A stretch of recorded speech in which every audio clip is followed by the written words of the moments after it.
a ver hoy sujetos de comercio, ¿sí? Este capítulo que vamos a ver hoy, vamos a ver qué son y quiénes son estos sujetos de comercio, que ahí les puse una pequeña definición, que ustedes la tienen en la bibliografía. Cuando hablamos de sujetos de comercio, desde ya que estamos hablando de personas, ¿sí? Es decir, sujetos de derecho, que desempeñan actividad mercantil o que intervienen colaborando en la actividad mercantil para que se pueda llevar a cabo. Actividad mercantil, actividad empresarial, ¿sí? Vamos a ver que estos sujetos, estas personas, pueden ser personas humanas o personas jurídicas, ¿sí? Cuando hablamos de personas jurídicas, estamos hablando particularmente en esta materia de sociedades, ¿sí? El martes con el doctor Dani van a empezar a ver sociedades, hoy vamos a llegar a ver todos los sujetos de comercio menos sociedades que empezamos la semana que viene, ¿sí? Pero siempre saber esto, son personas, ¿ya? Fíjense que hasta la clase pasada vimos actividad empresarial, que marcábamos que no era una persona, que no era un sujeto de derecho, que era la organización de los bienes y servicios para su comercialización, y ahora estamos viendo quiénes son los sujetos que desempeñan el comercio o esa actividad mercantil. Ahora sí estamos hablando de personas. Reitero, y sé que ya lo dije varias veces en el transcurso de la clase, pero y marcamos mucho esto que son sujetos de derecho por la situación que les comentaba el doctor, y se los voy a decir yo también, no podemos nunca confundir el titular de la actividad comercial o empresarial con la actividad propiamente dicha, ¿sí? Entonces, por eso es que destacamos tanto esta situación. Los sujetos del comercio, ¿quiénes son estos sujetos de comercio? Lo tienen ahí graficado, vamos a ver la figura del comerciante, esta figura que estaba bien definida en el Código de Comercio y no tan definida en el actual código, el empresario individual, la figura del emprendedor. Vamos a ver después el martes como salteando ahí agentes, sociedades también lo empiezan a ver el martes con el DOC, y agentes auxiliares, que son quienes colaboran con la actividad y lo pueden hacer en una forma subordinada o autónoma. Vamos a ir viendo cada uno de ellos, cualquier cosa me interrumpen y me preguntan, ¿sí? El primer sujeto de comercio que vemos es el comerciante individual. Y acá una aclaración con esto. ¿Por qué? Porque bien como les mencioné ahí, el artículo 1 del Código de Comercio, el derogado Código de Comercio, la que era Ley 15 de la Nación, definía al comerciante. Nosotros lo vimos esto en clases anteriores. Comerciante es aquel que realiza en forma habitual actos de comercio. ¿Se acuerdan que los actos de comercio eran los que estaban descritos en el artículo 8? Bien, lo teníamos definido. Cuando queríamos saber que era un comerciante, íbamos al artículo 1 y veíamos que había un concepto de comerciante. Cuando se sanciona el Código Civil y Comercial de la Nación y empieza en vigencia el 1 de agosto del 2015, un tiempo antes uno estudiaba el texto, ¿y qué fue? Fue a buscar dónde estaba esta figura del comerciante. Ayer yo lo hablaba con el doctor Pisani, esta situación, porque hablamos de esto justamente. Me dice, a mí la figura del comerciante, me decía él, me acompañó durante muchísimos años, es decir, lo acompañó durante toda su carrera y toda su profesión hasta el 2015. A mí también la figura del comerciante me acompañó durante toda la carrera y hasta el 2015. ¿Qué quiero decir con esto? Como nos pasa a nosotros, les pasó a toda la doctrina en ese momento. Entonces, automáticamente, si nosotros veníamos viviendo con la figura del comerciante y el concepto del comerciante, se buscó en el Código Civil y Comercial este concepto de comerciante. Y les digo esto para hacerles una aclaración. En un primer momento, ¿sí? Pudimos ver que en el artículo 320 estaba hablando de comerciante en un momento, y después esa idea comenzó a cambiar. Por eso les digo que quizás lo que yo les estoy explicando ahora se diferencia un poco de lo que está en la bibliografía, ¿sí? Porque la bibliografía se escribió en ese momento con un pensamiento y a la vez que uno sigue estudiando el tema puede ir cambiando de opinión.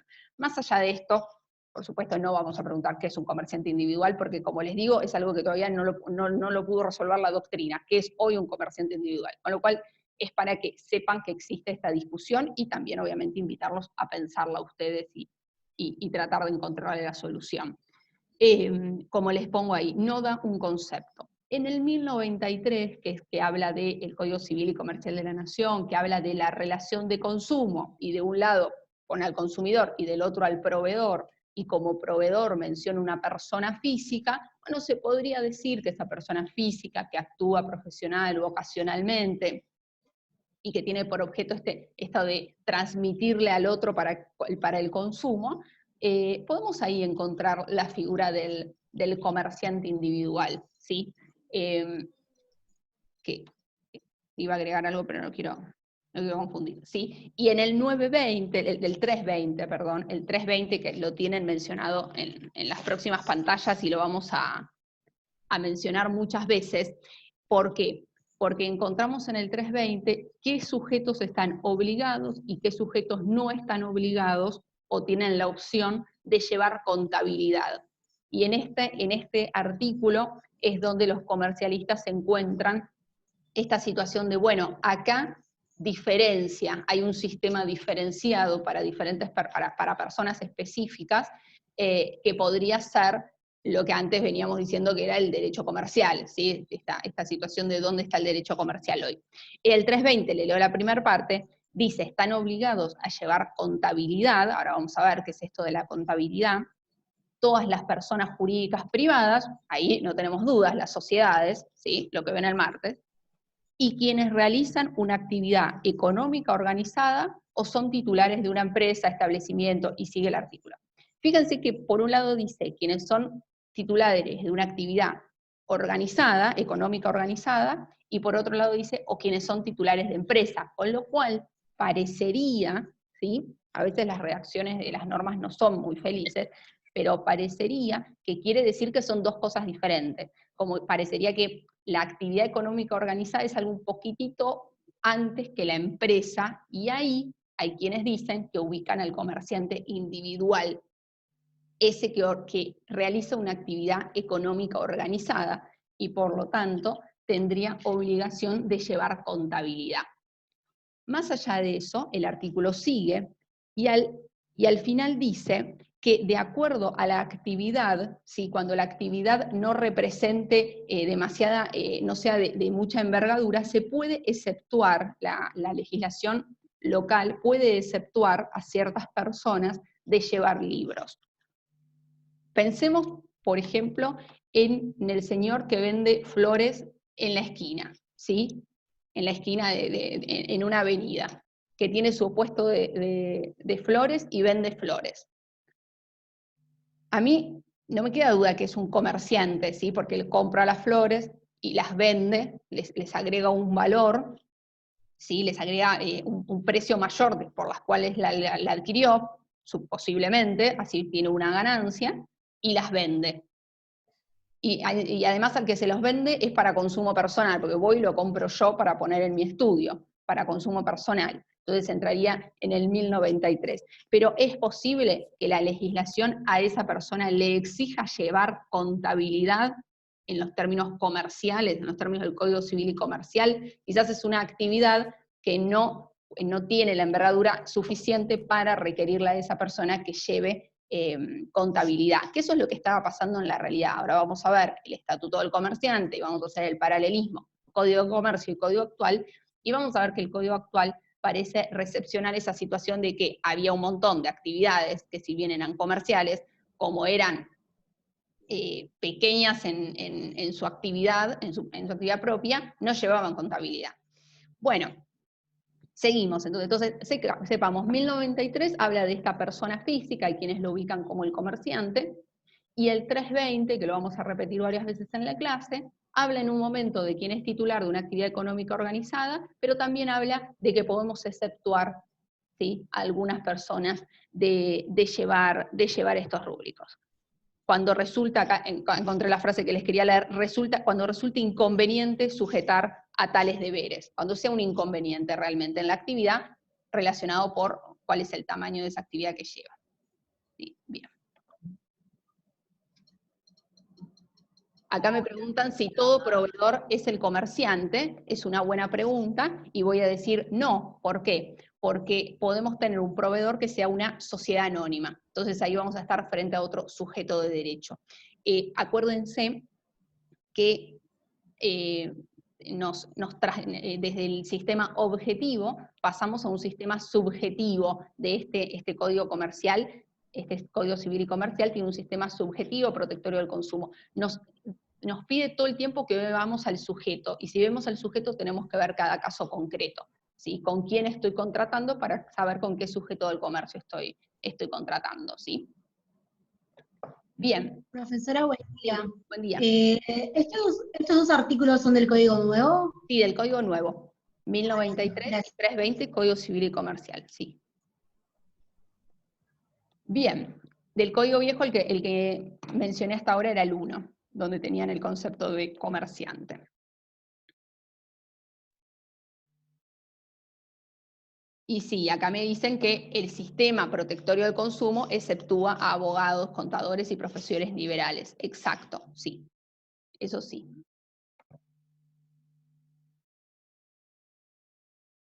Ahí me dice Marcelo Araujo que le parece esa situación inconstitucional. En todo caso, cuando terminamos, porque si no nos vamos un poquito de tema, cuando terminamos charlamos a ver por qué nos comenta eso. Bien. Vamos a seguir. Después hacemos acordar y lo comentamos. Estatuto del comerciante. El Estatuto del comerciante, ya hablábamos de esto antes del 2015, ¿sí? Se estudiaba la figura del comerciante, me sitúo en el Código de Comercio derogado, y cuando íbamos a estudiar qué era comerciante, artículo 1, bueno, ¿qué es el Estatuto de comerciante? Bueno, es este conjunto, ¿sí?, de características o de obligaciones o de situaciones legales que tenemos que mirar cuando estamos frente a la actividad mercantil.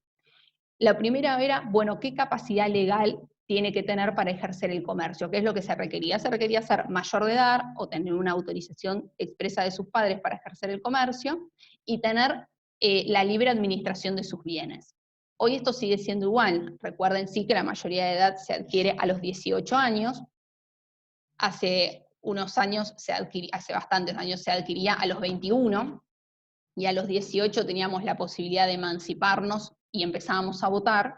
Ahora son mayores de edad a partir de los 18 años, y bueno, y por supuesto pueden votar opcionalmente a partir de los 16.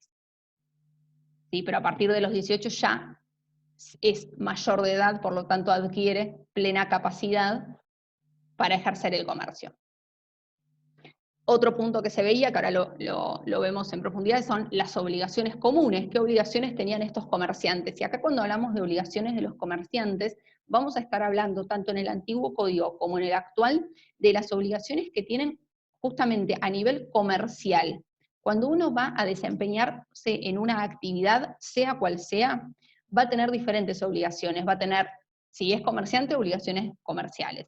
Pero además puede tener ese comerciante obligaciones previsionales, obligaciones laborales, obligaciones tributarias, fiscales, le tengo que pagar a la AFIP, tengo que declarar impuestos, se los tengo que pagar a la AFIP, tengo un empleado, lo tengo que poner en blanco, tengo que pagar cargas sociales. Bueno, todas esas son obligaciones, pero pertenecientes a otras ramas del derecho, no del derecho comercial, ¿sí? Está derivada de su actividad, por supuesto, pero no son de estas obligaciones comunes a las que nos vamos a referir ahora, ¿sí? Nosotros los abogados también tenemos obligaciones tributarias, fiscales, previsionales, ¿sí?, laborales si tenemos empleados, pero son otras obligaciones, ¿sí? Entonces volvamos a esto. Cuando hablamos de las obligaciones comunes de los comerciantes, estamos hablando de las obligaciones a nivel comercial. ¿Y cuáles son? Se estudiaba y se estudia todavía cuáles son los beneficios o ventajas que tienen los comerciantes por inscribirse, que era una de esas obligaciones que tenía el comerciante. Entonces seguimos, bueno, la capacidad, ya se los adelanté cuando hablábamos cómo es la capacidad legal. El Código Civil y Comercial de la Nación no lo dice expresamente, no dice para ejercer el comercio hay que ser mayor de edad.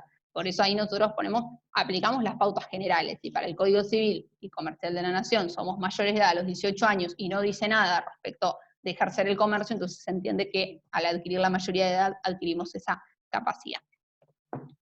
En las obligaciones comunes, ya con el Código de Comercio, el Código de Comercio hoy derogado, se le decían que eran obligaciones cargas, porque ustedes lo van a ver esto en materia de obligaciones. La obligación, propiamente dicha, jurídicamente hablando, es susceptible de ejecución forzada. Yo tengo una obligación y si no lo hago, puede venir alguien, ¿sí? Y me lo reclama, y me dice, vos lo tenés que cumplir, y si yo no quiero cumplir, hace que lo cumpla. ¿Cómo hace que lo cumpla en el ámbito jurídico? Bueno, va a ir a un juez y le va a decirle que cumpla, ¿sí? Otra forma es si yo tengo que firmar algo, pues tiene varias formas de hacérmelo firmar. O viene y me dice, firma, firma, firma, hasta que yo firme, o va a un juez y le dice, decirle que firme, ¿sí? Bien. Y por eso se decían, tenía 4 obligaciones del comerciante, y se decía que la única obligación propiamente dicha era la de rendir cuentas, que ahora la vamos a ver, ¿sí? Acá lo que les decía, sin perjuicio de las específicas de cada actividad, me refiero a esto que les venía diciendo, que pueden tener a su vez obligaciones fiscales, tributarias, previsionales, laborales, etc. Y se los mencioné acá también. La reiteración es para que queden claros los conceptos, ¿sí? Es a propósito. Bien. Entonces, ¿qué es esto del Estatuto del Comerciante? Y dentro del Estatuto del Comerciante, las obligaciones. ¿Qué obligaciones tiene el comerciante? Y ahí les hice el paralelismo entre el Código de Comercio derogado y el Código Civil y Comercial de la Nación hoy vigente. En cuanto a la inscripción de la matrícula, como les decía, las 4 son obligaciones, las 3 primeras son estas obligaciones cargas porque no eran susceptibles de ejecución forzada. La inscripción de la matrícula decía, bueno, el comerciante se tiene que inscribir en la matrícula que se inscribía en el Registro Público de Comercio, así lo mencionaba el Código de Comercio derogado. Tenía que llevar contabilidad y libros de toda su actividad, y tenía obligación de conservar la correspondencia, que la correspondencia se debía conservar 10 años contados. En cuanto a libros, 10 años después, o sea, se tenían que conservar los libros 10 años después del cese de la actividad. O sea, cesaba la actividad y durante 10 años tenía que conservar los libros. Y la documentación que respaldaba esos libros la tenía que conservar 10 años desde la fecha de esa documentación. Y cuarto, la obligación de rendir cuentas, que la doctrina decía, bueno, esta es la única obligación propiamente dicha porque es susceptible de ejecución forzada. Pero ojo, rendición de cuentas, ¿cuándo? Cuando actúa en interés de otro. El comerciante, cuando actuaba solo en interés de él mismo, no se tiene que rendir cuentas a él mismo. La rendición de cuentas es cuando hay otra persona que está actuando en interés mío. Yo lo mandé, el mandato, la comisión.